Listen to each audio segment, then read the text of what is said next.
5, 4, 3, 2, 1, 0.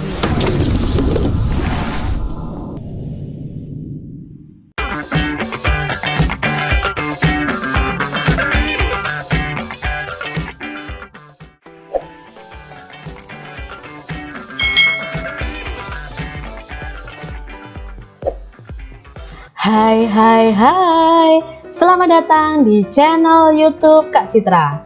Hari ini kita akan belajar bersama-sama untuk mata pelajaran tematik yang ada di kelas 3. Kita belajar di tema 2, menyayangi tumbuhan dan hewan, subtema 1, manfaat tumbuhan bagi kehidupan manusia, pembelajaran 1. Mari kita belajar bersama-sama. Dayu senang membaca. Kali ini ia membaca sebuah dongeng. Apakah kamu ingin tahu isi dongengnya? Ayo adik-adik, kita simak dongeng yang dibaca oleh Dayu. Judul dongengnya adalah Pohon Apel yang Tulus. Dahulu kala ada sebuah pohon apel besar. Ada seorang anak laki-laki bermain di sekitar pohon itu. Dia sangat menyayangi pohon itu. Pohon itu juga senang bermain bersamanya. Waktu berlalu, anak laki-laki itu tumbuh dewasa. Suatu hari, ia datang kembali. Pohon apel menyambutnya dengan gembira. "Ayo, bermainlah bersamaku," ajak si pohon apel. "Ah, aku tak punya waktu untuk bermain. Kami membutuhkan rumah untuk tinggal. Bisakah kau membantuku? Kamu boleh memotong cabang-cabang pohonku ini untuk membangun rumahmu." Jadi anak laki-laki itu memotong semua cabang pohon dan pergi dengan riang. Pohon apel itu senang melihat temannya bahagia. Tapi dia tidak pernah kembali sejak saat itu. Pohon apel kembali merasa kesepian dan sedih. Akhirnya, laki-laki itu kembali lagi. Laki-laki itu dan pohon apel sekarang sudah sama-sama tua. "Aku sudah tak bisa memberikan apa-apa," kata pohon apel. "Tidak apa-apa. Aku hanya membutuhkan sebuah tempat untuk beristirahat," jawab laki-laki itu. "Baik, sisa batang pohon tua adalah tempat terbaik untuk bersandar dan beristirahat. Duduklah di sini bersamaku dan beristirahatlah," kata pohon apel. Laki-laki itu pun duduk bersandarkan pada batang pohon yang masih tersisa. Pohon apel pun menangis bahagia. Akhirnya mereka pun bersama-sama lagi. Diambil dari sumbernya rumahdongeng.com. Nah, dari dongeng ini adik-adik kita jadi tahu bahwa si pohon apel ini sangat tulus membantu si anak laki-laki tadi. Nah, adik-adik, di sini jika kita menolong orang lain, kita harus menolong dengan baik, dengan tulus ya, tanpa mengharapkan imbalan. Siapa teman dari pohon apel tadi adik-adik? Ya, temannya adalah anak laki-laki. Apa yang dirasakan pohon apel saat bermain bersama temannya? Ya, pohon apel merasa bahagia, merasa senang, merasa gembira. Apa kebaikan yang diberikan pohon apel adik-adik? Ya, pohon apel memberikan dahannya ya untuk membangun rumah si anak laki-laki tadi. Lalu di akhir cerita membiarkan anak laki-laki itu bersandar di pohonnya. Lalu yang keempat, mengapa pohon apel merasa kesepian dan sedih? Ya, karena tadi apa? Si anak laki-lakinya tidak kembali lagi bermain dengan pohon apel. Di akhir cerita, mengapa pohon apelnya menangis? Ya, pohon apelnya menangis karena bahagia bisa bersama-sama lagi dengan anak laki-laki tadi. Nah, adik-adik, dongeng itu adalah cerita yang berupa khayalan.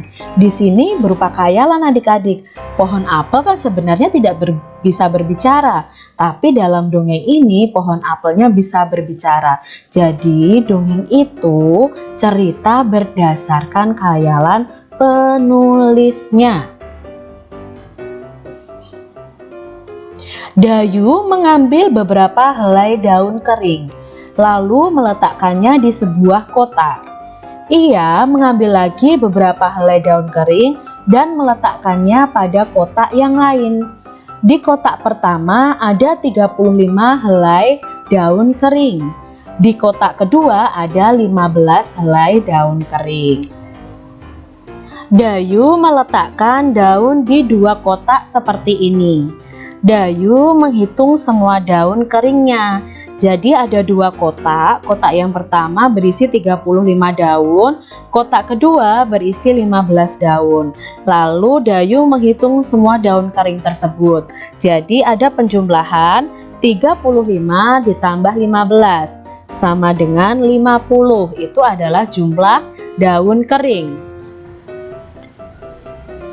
Dayu ingin tahu jika posisi kotak itu ditukar, apakah jumlah daunnya akan sama. Lalu Dayu menukarnya.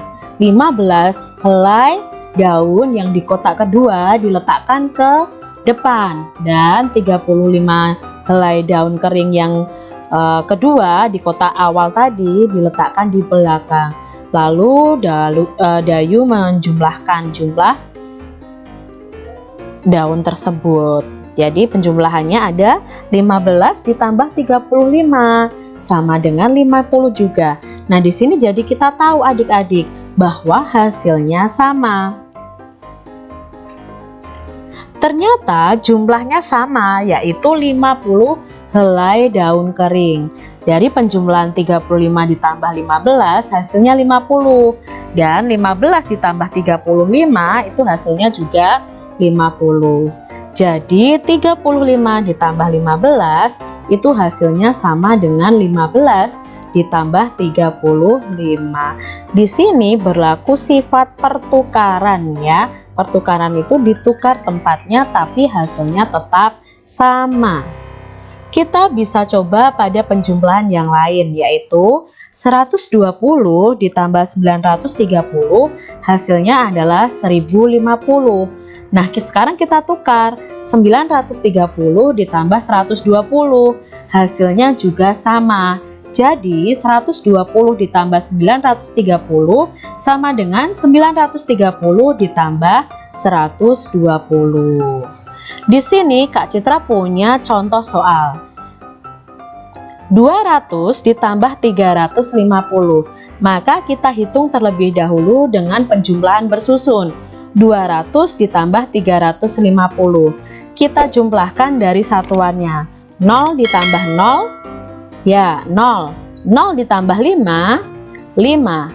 2 ditambah 3, 5. Jadi hasilnya 200 ditambah 350 adalah 550. Sekarang kalau letaknya dibalik, 350 ditambah 200, pasti hasilnya akan sama. Tetapi untuk membuktikannya kita pakai penjumlahan bersusun. 350 ditambah 200 sama dengan, kita jumlahkan dulu, 0 ditambah 0, 0. 5 ditambah 0, 5. 3 ditambah 2, 5. Jadi jumlahnya sama, 550. Jadi 200 ditambah 350 sama dengan 350 ditambah 200. Kita lihat soal berikutnya. 500 ditambah 220. Kita buktikan adik-adik. 500 ditambah 220. 0 ditambah 0, 0. 0 ditambah 2, 2. 5 ditambah 2, 7. Maka hasilnya 720. Sekarang kita balik letaknya. 220 ditambah 500. Nah, kita jumlahkan dengan penjumlahan bersusun juga untuk membuktikannya. 0 ditambah 0, 0. 2 ditambah 0, 2. 2 ditambah 5, 7. Maka hasilnya sama, yaitu 720. Jadi 500 ditambah 220 sama dengan 220 ditambah 500. Demikian tadi sifat pertukaran pada penjumlahan. Hari Minggu, Dayu pergi ke tamasya ke gunung. Dayu pergi bersama orang tua dan saudara sepupunya. Di gunung, ia banyak melihat pohon cemara. Pernahkah anak-anak atau adik-adik semuanya melihat pohon cemara? Cemara memiliki banyak manfaat bagi manusia. Salah satunya kayu cemara itu digunakan untuk membuat perabot rumah tangga. Dayu dan sepupunya bernyanyi lagu cemara selama di perjalanan. Nah, ini adalah lagu cemara ciptaan Pak A.T. Mahmud. Nanti adik-adik bisa lihat di video pembelajaran Kak Citra nih, ada lagu cemara. Lagunya seperti ini. Cemara pohon ramping, daunnya halus langsing, bergerak-gerak kian kemari, seperti tangan penari. Seperti itu adik-adik lagunya. Jadi nanti kalian bisa berlatih menyanyikan lagu ini.